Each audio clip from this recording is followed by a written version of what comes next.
On February 24th, 1978, a group of 5 young men from Yuba City, California, all with mild mental or psychiatric issues, attended a college basketball game played at California State University in Chico, California.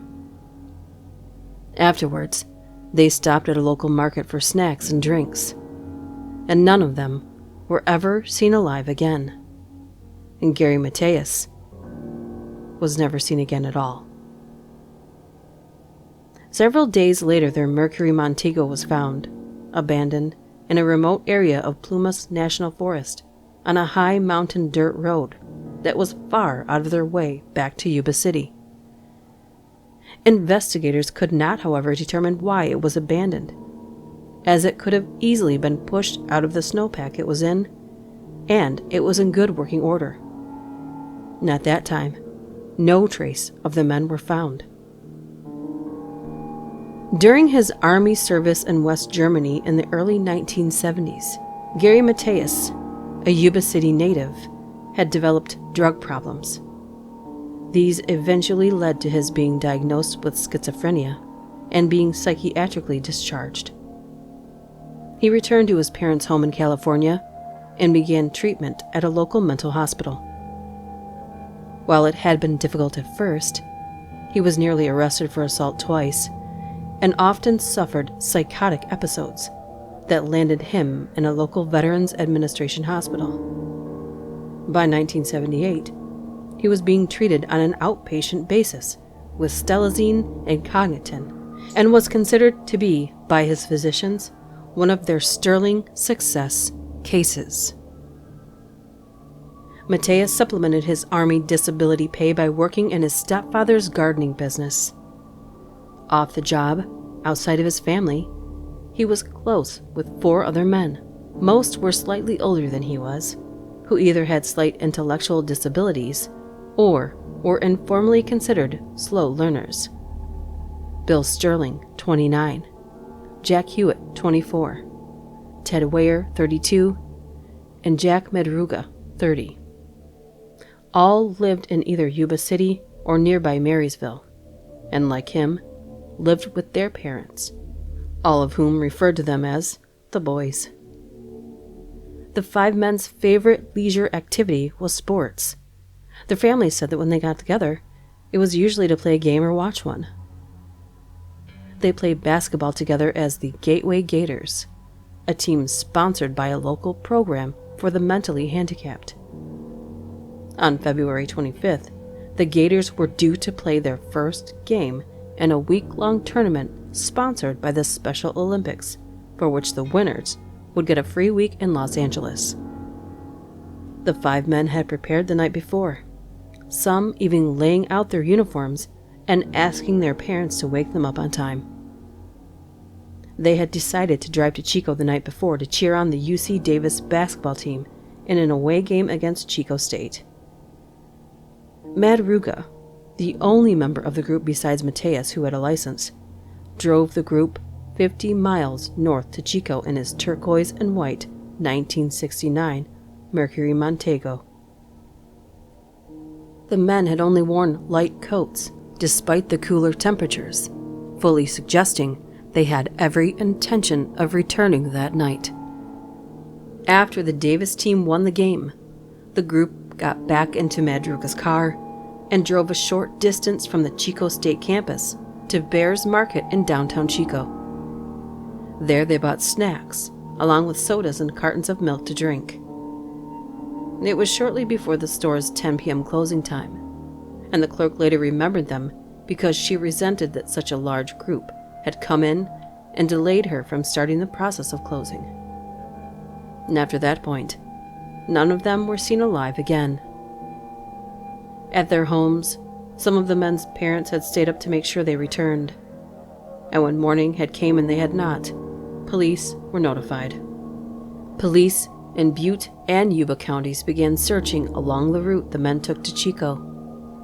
They found no trace of them, but a few days later, a Plumas National Forest ranger told investigators that he had seen the Montego parked along the road in the forest on February 25th, and at the time, he had not considered it significant, since many residents often drove up there in the Sierra Nevada on winter weekends to go cross-country skiing on the extensive trail system. But after he read the missing persons bulletin, he recognized the car and led the deputies to it on February 28th. Inside the car was evidence suggesting the men had been in it between when they were last seen and when it was abandoned. The wrappers and empty cartons and cans they had purchased in Chico were present, along with the programs from the basketball game they had watched and a neatly folded road map of California. But the discovery of the car raised more questions than it answered. The first was its location, 70 miles from Chico, far off any direct route to Yuba City or Marysville. None of the men's families could speculate as to why they might have driven up a long and winding dirt road on a winter night deep into high-elevation remote forest without any extra clothing, and on the night before a basketball game they had been talking excitedly about among themselves for weeks. Madruga's parents said he didn't like the cold weather and had never been up into the mountains. Sterling's father had once taken his son to the area near where the car was found for a fishing weekend, but the younger man had not enjoyed it and remained at home when his father took later trips there. Similarly, police could not figure out why the men had abandoned the car. They had reached 4,400 feet in elevation along the road, about where the snow line was at that time of year, just short of where the road was closed for the winter.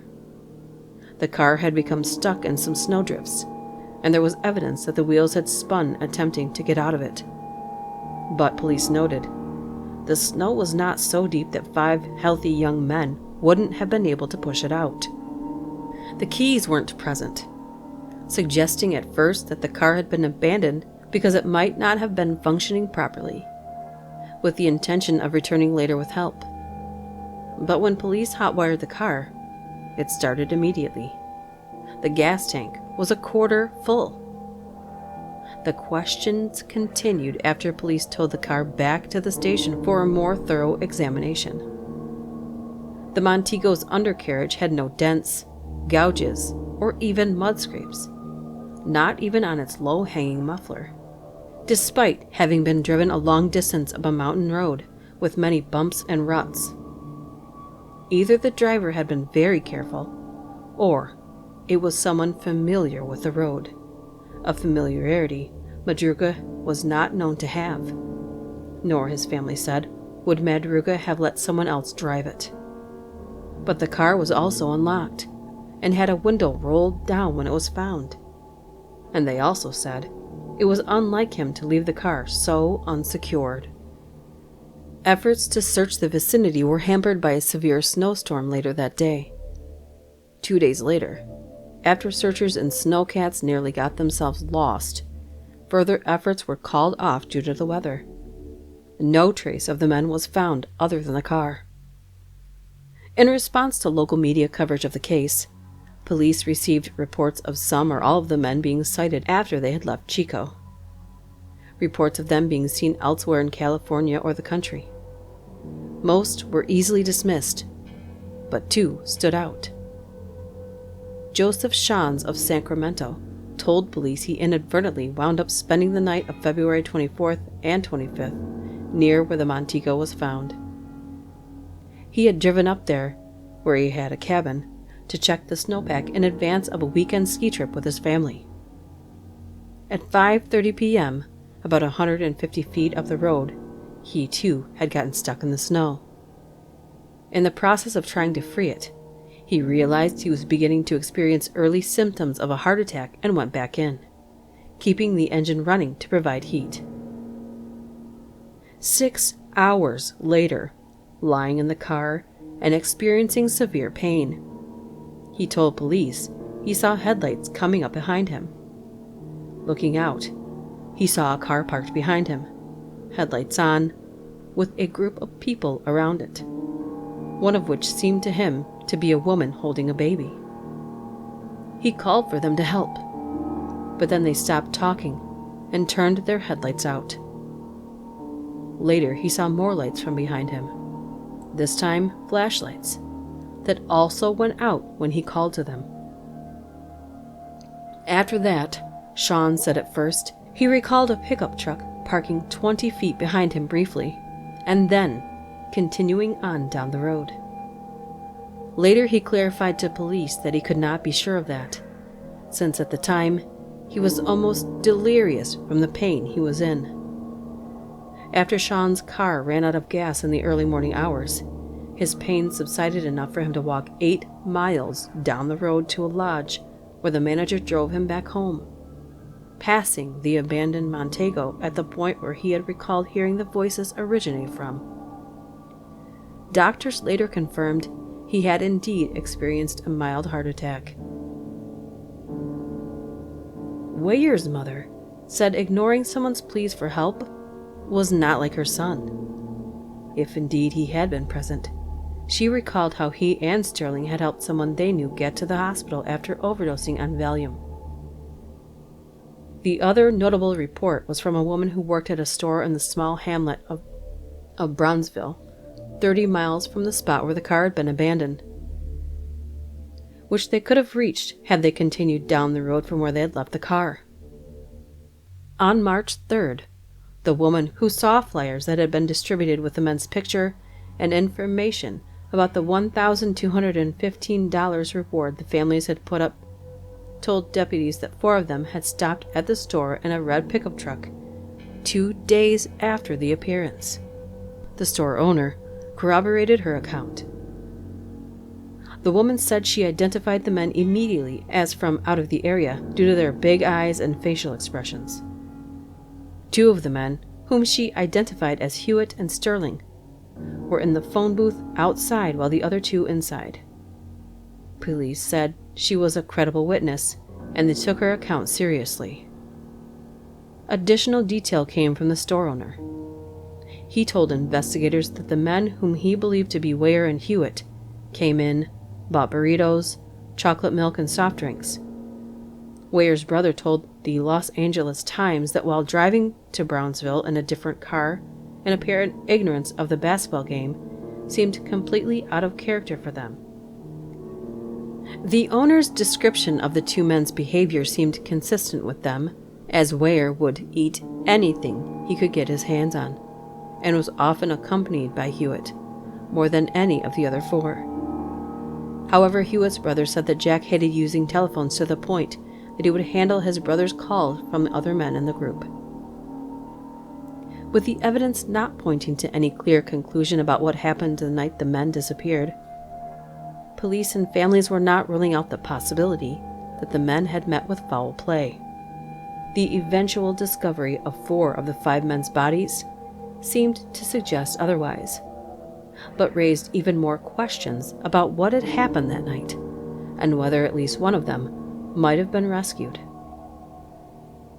On June 4th, with most of the higher elevation snow melted, a group of motorcyclists went to a trailer maintained by the Forest Service at a campsite off the road about 19.4 miles from where the Montego had been found.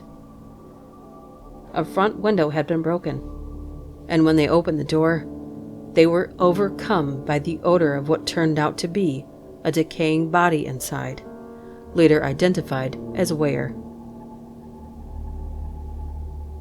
Searchers returned to Plumas, following the road between the trailer and the site of the Montego. The next day, they found the remains later identified as Madruga and Sterling on opposite sides of the road, 11.4 miles from where the car had been. The former's body had been partially consumed by scavenging animals. Only bones remained of the latter, scattered over a small area. Autopsies showed that they had both died of hypothermia, and deputies speculated that one may have succumbed to the desire for sleep that marks the condition's final stages, and the other refused to leave his side, eventually meeting the same fate. 2 days later, as part of one of the other search parties, Jack Hewitt's father found his son's backbone under a manzanita bush, 2 miles northeast of the trailer. His shoes and jeans nearby helped identify the body. The next day, a deputy sheriff found a skull downhill from the bush, 300 feet away, confirmed by dental records later to have been Hewitt's. His death, too, was attributed to hypothermia. In an area to the northwest of the trailer, roughly a quarter-mile from it, searchers found 3 Forest Service blankets and a rusted flashlight by the road. It couldn't be determined how long those items had been there. Since Gary Mateus had presumably not taken his medication, pictures of him were distributed to mental institutions all over California. However, no trace of him has ever been found.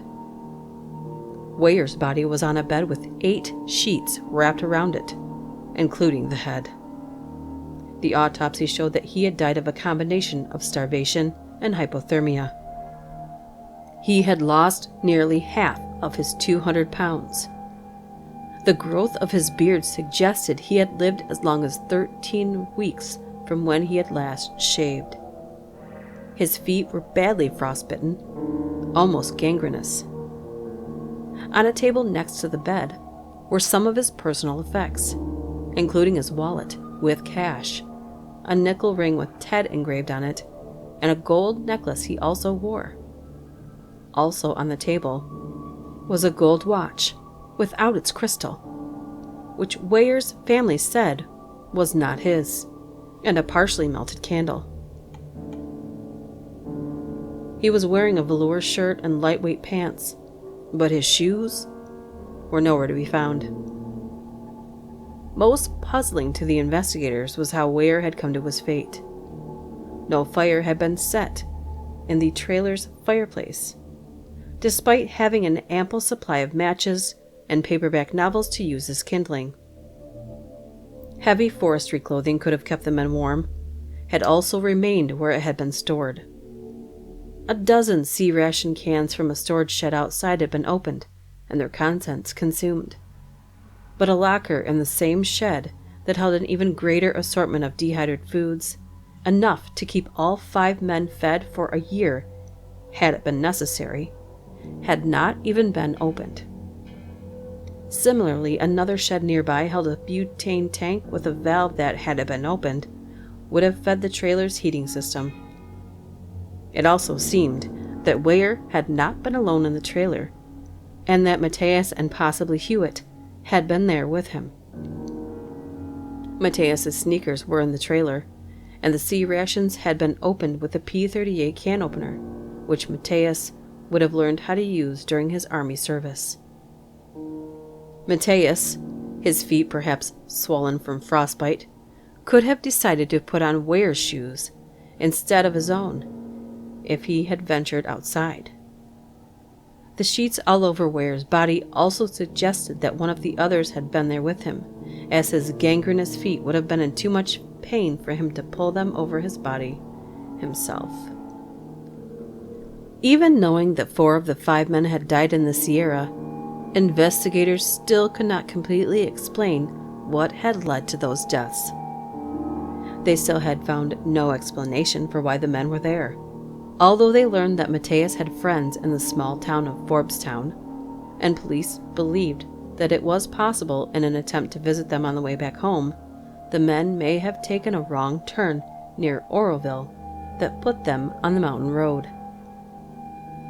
For whatever reason the men had left the Montego, they had, instead of going back down the road, where they had passed the lodge that Sean's later returned to, continued along the road in the direction they were originally going. Purposeful motion like that is not consistent with the circular patterns traveled by those who genuinely believe themselves lost. The day before the men went missing, a Forest Service snowcat had gone along the road in that direction to clear snow off the trailer roof so it would not collapse. It was possible, police believed, that the group had decided to follow the tracks it left through snowdrifts 4 to 6 feet high to wherever they led, in the belief that shelter was not too far away. Madruga and Sterling probably succumbed to hypothermia midway along the long walk to the trailer. It is assumed that once they found the trailer, the other three broke the window to enter. Since it was locked, they may have believed it was private property and may have feared arrest for theft if they used anything else they found there. After Ware died, or the others believed he had, they perhaps chose to attempt to return to civilization by different routes, over land, on foot. At the time he disappeared, Gary was 25. He has been missing for 41 years and 11 days. If you have a case you would like to request, email me at duchessdark676@gmail.com. See you next time.